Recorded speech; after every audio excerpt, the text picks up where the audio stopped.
You've probably heard the phrase God the Father a million times, right? In prayers, in songs, in the foundational beliefs of Christianity. It's almost just background noise.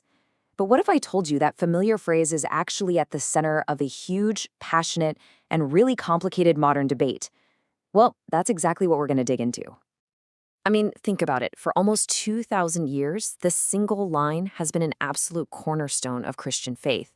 It's the very first line of what's probably the most famous creed out there, a bedrock statement of belief for literally millions of people. Because today, that's exactly what it is. What used to be a statement that brought everyone together is now a flashpoint for intense controversy. You've got theologians and scholars seriously questioning if it's even okay or theologically correct to call God Father anymore. And that's the debate we're diving into. So, how did we get here? How did this ancient language get so contested? And if you're thinking this is just a simple argument between old tradition and new ideas, well, it's way, way more complex than that. Here's the really wild part. Both sides, the people defending this traditional language and the people challenging it, are pointing to the exact same sources. They're both using the Bible, and they're both claiming the words of Jesus himself are on their side. One side says, Jesus did it, so we have to, while the other side argues, to really follow Jesus' spirit, we have to use different language. So what really kicked this whole debate into high gear? Well, a lot of it comes down to a powerful critique from feminist theologians. And it's really important to get this. We're not talking about one single viewpoint here. It's more like a whole spectrum of different responses to the traditional way of talking about God. You can pretty much break this feminist challenge down into three broad approaches. You've got the reformists, the revolutionaries, and the rejectionists. And, as you'll see, each one suggests a very different way forward. So first up, the reformist approach. This isn't about throwing the baby out with the bathwater. It's more about saying, hey, using only male images for God misses the bigger picture in the Bible itself. Then you've got the revolutionary view, which goes a big step further. It argues that male God language is so tangled up with systems of oppression that the whole church and society need a total overhaul. And finally, the rejectionist position. Well, it concludes the problem is baked into the very foundation of Christianity, and the only real option is to walk away from it entirely. And that rejectionist concern, it's summed up perfectly in this really famous line from the theologian Mary Daly. If God is male, then the male is God.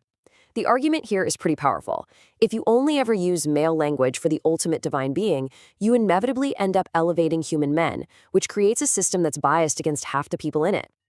Okay, so that's the challenge. What about the response? As you can imagine, traditional theologians have mounted a pretty vigorous defense of that classic language. And the clash of ideas here is really direct. To the critique that calling God Father props up patriarchy, the defense is simple. Jesus himself said it. And to the call for more inclusive language, the response is just as blunt. If we change the words, we're basically questioning the authority of Jesus and the Bible.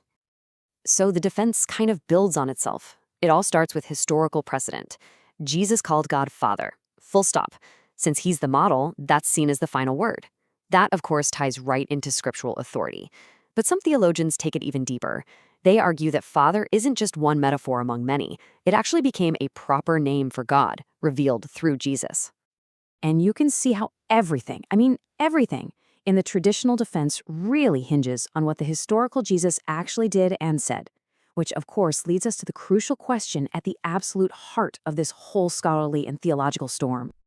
And now we're going to get a little nerdy and dive into the world of biblical scholarship. Because for decades, this entire debate has revolved around one specific Aramaic word that Jesus supposedly used. And that word is Abba. It only pops up a few times in the New Testament, but it's gotten a massive amount of scholarly attention. And for a very long time, there was a pretty solid consensus about what this word meant and why it was such a big deal.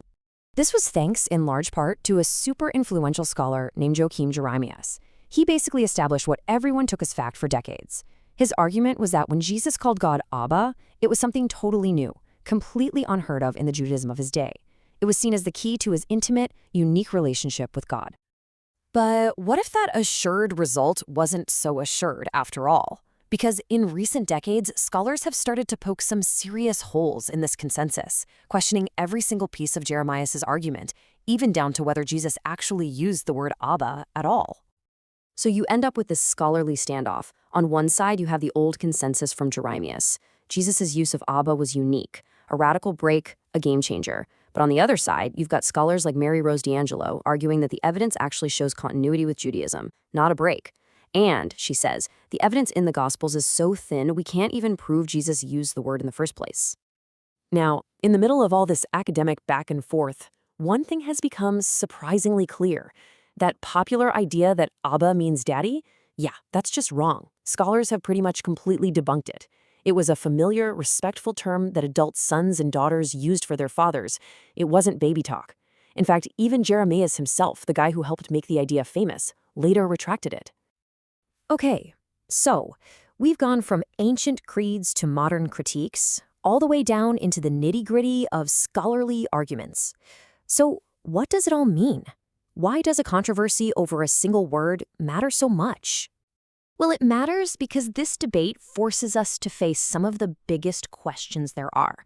How do we make sense of ancient language in our modern world? What's the connection between historical facts and religious faith, especially when those facts keep changing? And maybe the most profound question of all, how does the language we use for God end up shaping the way we treat each other? Is tradition an anchor that keeps us steady, or is it a cage that traps us in the past?